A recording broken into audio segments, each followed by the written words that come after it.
Cześć! W dzisiejszym odcinku poruszymy ważny temat dotyczący Twojego czworonoga. Jeśli chcesz lepiej zrozumieć jego potrzeby i zachowania, jesteś we właściwym miejscu. Chcesz wiedzieć więcej o swoim pupilu? Zostań i posłuchaj. Witam wszystkich opiekunów, miłośników psich ogonów i tych, którzy właśnie teraz głaszczą swojego futrzastego przyjaciela. Mam nadzieję, że u Was wszystko dobrze, że Wasze psiaki dziś więcej merdają ogonem niż warczą, że spacery były pachnące, a miski pełne. Jeśli nie, przesyłam ciepłe uściski łapą i dla Was, i dla Waszych kudłatych towarzyszy. A dziś temat ważny, chociaż często ignorowany. Porozmawiamy o tym, jak rozpoznać, że Twój pies jest zestresowany, bo stres u psa nie zawsze wygląda tak jak u nas. Pies nie powie Ci mam dość, ale jego ciało już tak. Trzeba tylko umieć to odczytać. Zacznijmy od jednego z tych sygnałów, które najłatwiej zbagatelizować – od ziewania. Oj, zmęczył się spacerkiem, myśli wielu opiekunów, widząc jak ich pies szeroko otwiera pysk i przeciąga szczękę. Ale prawda jest taka, że ziewanie u psa bardzo często nie ma nic wspólnego z sennością czy znudzeniem. To autonomiczna reakcja organizmu na napięcie emocjonalne. Pies ziewa, kiedy czuje się niekomfortowo, kiedy sytuacja go przerasta, kiedy próbuje sam siebie uspokoić.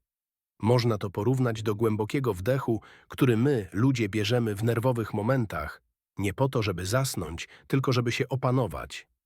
W gabinecie weterynaryjnym ziewają prawie wszyscy moi pacjenci, zanim jeszcze usiądą na stole. Ziewają w poczekalni, ziewają po wejściu do gabinetu, ziewają, gdy tylko spojrzę im w oczy. Nie z nudów, z napięcia. Czasem psy ziewają podczas szkolenia, zwłaszcza gdy opiekun podnosi głos albo kiedy komenda jest dla psa zbyt trudna i wywołuje frustrację. Albo w czasie kontaktów z innymi psami, jako sposób na załagodzenie sytuacji, powiedzenie hej, nie chcę konfliktu. Ziewanie może być też reakcją na zbyt duży hałas, zamieszanie, napiętą atmosferę w domu, a nawet na emocje opiekuna. Pies to lustro Twoich nastrojów. Jeśli jesteś zestresowana, on może ziewać częściej. Nie dlatego, że jest zmęczony, tylko dlatego, że coś w nim się napina razem z Tobą. Warto obserwować, kiedy i w jakim kontekście pojawia się to ziewanie. Jeśli powtarza się w tych samych sytuacjach, to znak, że coś trzeba zmienić. Może wystarczy dać psu więcej przestrzeni. Może warto przerwać ćwiczenie, albo po prostu usiąść obok niego i dać mu spokój. Bo każdy z nas czasem musi po prostu ziewnąć i odpocząć. Kilka słów o oblizywaniu. To jeden z tych sygnałów, które trwają sekundę, a mówią więcej niż cała książka. Pies oblizuje nos. Albo szybkim ruchem języka przejeżdża po wargach. Z pozoru nic. Może coś mu spadło z brody. Ale jeśli przyjrzysz się uważnie, zobaczysz, że to jeden z najczęstszych objawów stresu i napięcia u psów. W języku psiego ciała to coś w rodzaju nie czuję się z tym komfortowo, chciałbym, żeby było trochę spokojniej. To mechanizm uspokajający, który pies stosuje, by poradzić sobie z wewnętrznym napięciem. I, uwaga, może oblizywać się nie tylko, kiedy czuje lęk, ale także wtedy, gdy coś go frustruje, przytłacza lub kiedy człowiek zbliża się zbyt natarczywie. Pamiętaj, oblizywanie się to nie tylko reakcja na przysmaki. Jeśli twój pies zaczyna to robić, kiedy pochylasz się nad nim, bierzesz go na ręce, prosisz o coś nowego albo podnosisz głos. To nie dlatego, że jest głodny. To dlatego, że czuje presję. Niektóre psy oblizują się też, kiedy widzą napiętą sytuację między ludźmi. To niesamowite, jak dobrze potrafią czytać naszą energię. W gabinecie, gdy opiekun dyskutuje z lekarzem, a głosy robią się coraz głośniejsze, pies siada i oblizuje nos. Czasem kilka razy z rzędu. On próbuje powiedzieć, zróbmy ciszej. To za dużo. Jeśli zauważysz takie zachowanie, nie ignoruj go. Może warto się odsunąć, zejść do jego poziomu, dać mu chwilę przerwy. Wystarczy czasem odwrócić głowę, usiąść obok, odpuścić. Pies poczuje, że słyszysz go bez słów, bo oblizany nos to cichy krzyk. Proszę, zwolnij. Dyszenie to naturalna reakcja psa na wysiłek, upał albo emocje. Ale kiedy pies dyszy w chłodnym pomieszczeniu, po spokojnym spacerze, bez wysiłku fizycznego ani choroby, to warto się zatrzymać i zapytać: co cię tak męczy, przyjacielu? Dyszenie z nerwów jest inne niż to po biegu. Jest szybsze, płytsze, czasem nieregularne. Pies może otwierać pysk szerzej, jego oczy bywają wtedy bardziej czujne, rozszerzone źrenice, gotowość do ucieczki lub szukania wyjścia. A przecież nie ma przed czym uciekać, prawda? Właśnie w tym cały dramat. To sygnał napięcia wewnętrznego, którego pies nie potrafi inaczej wyrazić. To tak, jakby próbował schłodzić nie tylko ciało, ale i umysł. Dyszenie ze stresu pojawia się m.in. podczas jazdy samochodem, zwłaszcza jeśli pies kojarzy ją z czymś nieprzyjemnym, w czasie burzy, fajerwerków, wizyty u weterynarza, ale także w domu, gdy jest chaos, nowe osoby, podniesione głosy lub zmiany w rutynie.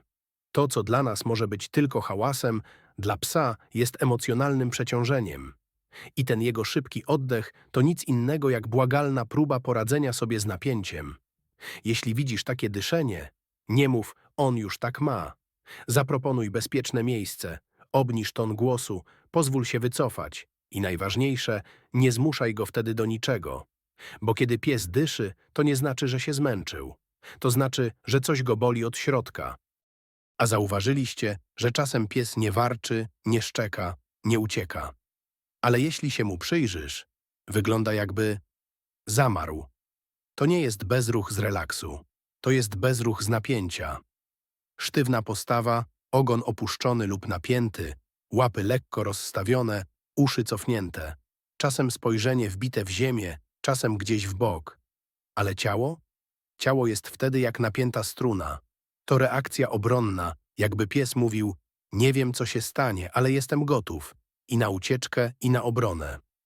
To bardzo często pomijany sygnał stresu, zwłaszcza u większych psów, które stoją spokojnie. Ale ten spokój to zatrzymana emocja, taka, która nie ma gdzie wypłynąć. Pies w tej postawie może być właśnie przytulany, kiedy wcale tego nie chce, może czuć się osaczony przez dziecko, innego psa, obcą osobę, może być w nowym miejscu, niepewny, co go czeka. To sztywnienie jest rodzajem psiego zamrożenia, znanego też w psychologii jako freeze. Nie fight, walcz, nie flight, uciekaj, tylko zastygnij, bo może nic się nie stanie, jeśli się nie ruszę. Jeśli twój pies sztywnieje w twoich ramionach, nie przytulaj go dalej na siłę. Jeśli sztywnieje, gdy ktoś chce go pogłaskać, nie pozwalaj. To jego ciało ci mówi: nie czuję się bezpiecznie, potrzebuję przestrzeni. I kiedy dasz mu tę przestrzeń, okażesz mu największy szacunek i zaufanie. Bo pies nie potrzebuje spektakularnych gestów, potrzebuje tylko, żebyśmy usłyszeli jego ciszę. A teraz coś o ogonach. Podkulony ogon, czyli flaga alarmowa w psim języku. Jeśli ogon psa opada nisko, zwija się pod brzuch, a czasem wręcz przyciska się do ciała, mamy do czynienia z jednym z najsilniejszych sygnałów stresu, lęku lub niepewności. To trochę tak, jakby pies próbował schować wszystko, co czyni go widocznym. Zwija się w sobie, chowając najwrażliwsze miejsca. Odkrywa brzuch tylko wtedy, gdy ufa, a zasłania, gdy świat go przytłacza. Wielu opiekunów ignoruje ten sygnał. On tak tylko macha delikatnie ogonkiem. To jego normalny ogon, zawsze tak go nosi. Ale jeśli ogon jest nagle podkulony, szczególnie u psa, który zwykle nosi go wysoko, to nie jest przypadek. To komunikat. Coś jest nie tak. Najczęściej ogon podkulony pojawia się przy głośnych dźwiękach, burza, odkurzacz, krzyk, przy konfrontacjach z innymi psami, w sytuacjach, które pies zna jako nieprzyjemne, na przykład zbliżanie się do gabinetu weterynaryjnego po karceniu przez opiekuna. Ale zdarza się też w domu, jeśli w rodzinie jest napięcie, emocje unoszą się w powietrzu, pies czuje, że coś wisi w ciszy. I chociaż nikt na niego nie krzyczy, on już zwinął ogon. Co robić?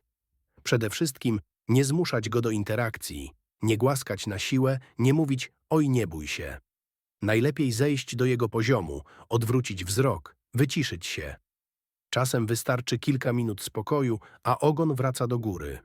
Bo ogon to nie tylko ogon, to barometr emocji twojego psa.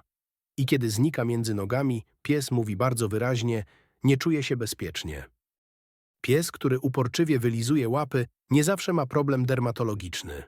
Bardzo często to jego sposób na radzenie sobie z napięciem emocjonalnym. To taka psia forma kompulsywnego zachowania, mechanizm samouspokajający, który z czasem może przerodzić się w nawyk. Czasem lizanie zaczyna się od delikatnego, spokojnego lizania, jakby pies próbował zdjąć z łapy coś niepożądanego. Ale z czasem potrafi to robić przez długie minuty, a nawet godziny, aż do zaczerwienienia skóry, a w skrajnych przypadkach do ran. Nie dlatego, że boli, dlatego, że coś boli go wewnątrz. Najczęstsze sytuacje, w których to się pojawia, to samotność, szczególnie u psów z lękiem separacyjnym, nuda, gdy pies nie ma ujścia dla energii, przewlekły stres, ciągłe napięcie, zmiany w domu, hałas, nowe osoby. To jakby pies mówił: nie mogę nic z tym zrobić, więc chociaż to będę kontrolować. Co robić, jeśli zauważysz, że twój pies obsesyjnie wylizuje łapy? Przede wszystkim nie karcić. To nie złośliwość, to krzyk rozpaczy w ciszy. Warto poszukać przyczyny. Czy pies jest wystarczająco wybiegany? Czy coś w domu się zmieniło? Czy nie zostaje zbyt długo sam? I co najważniejsze, nie szukaj winy w psie. On po prostu próbuje sobie jakoś poradzić. A jeśli pozwolimy mu to robić bez zrozumienia, może zamknąć się jeszcze bardziej. Wylizywanie łap to wołanie o równowagę. Czasem trzeba tylko pomóc ją odnaleźć. Czasem patrzymy na psa i wydaje nam się, że się uśmiecha. Widzimy odsłonięte zęby, lekko napiętą twarz i myślimy: ależ on się cieszy. Ale nie każdy psi uśmiech oznacza radość. W rzeczywistości bardzo często mamy do czynienia z tak zwanym uśmiechem stresowym, mimiką, która może być złudnie podobna do zadowolenia, a w rzeczywistości jest wyrazem napięcia, niepokoju lub wręcz przerażenia. Uśmiech stresowy to jeden z trudniejszych do rozpoznania sygnałów. Pies odsłania zęby, ale nie warczy. Jego oczy mogą być lekko przymrużone, może nawet machać ogonem. I tu właśnie jest haczyk, bo ten ogon też nie zawsze oznacza radość. W zestresowanym ciele wszystko może być złudne. Ruch ogona nie jest zawsze oznaką szczęścia. Może być szybki, nerwowy, nisko zawieszony, a to świadczy o tym, że pies próbuje rozładować emocje, których nie potrafi inaczej wyrazić.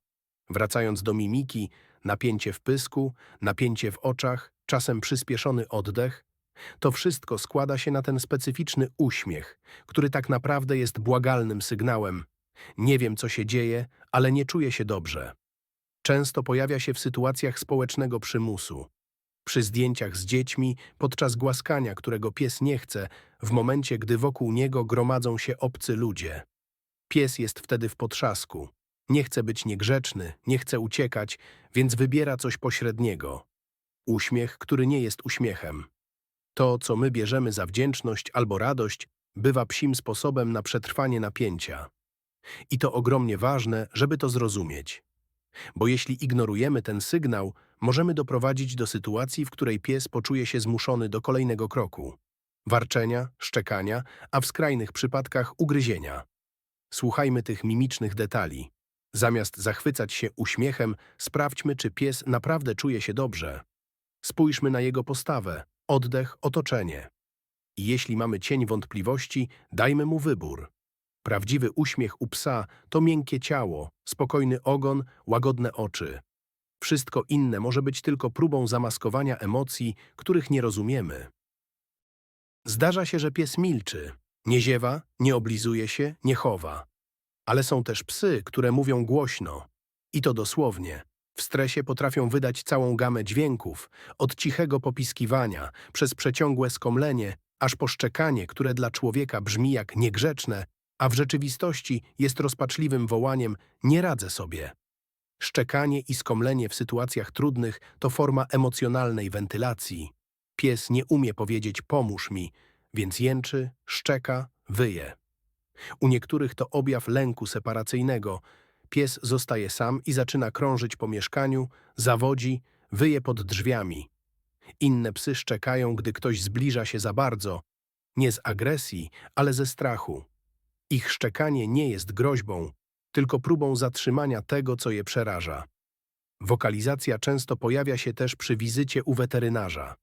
Pies jeszcze nie został dotknięty, jeszcze nie wszedł do gabinetu, a już skomli, już wydaje dźwięki, które trudno nazwać. To wszystko jest językiem emocji. Niekiedy nie do końca zrozumiałym dla ludzi, ale bardzo wyraźnym dla kogoś, kto słucha sercem. Ważne jest, żeby nie karać psa za takie zachowania.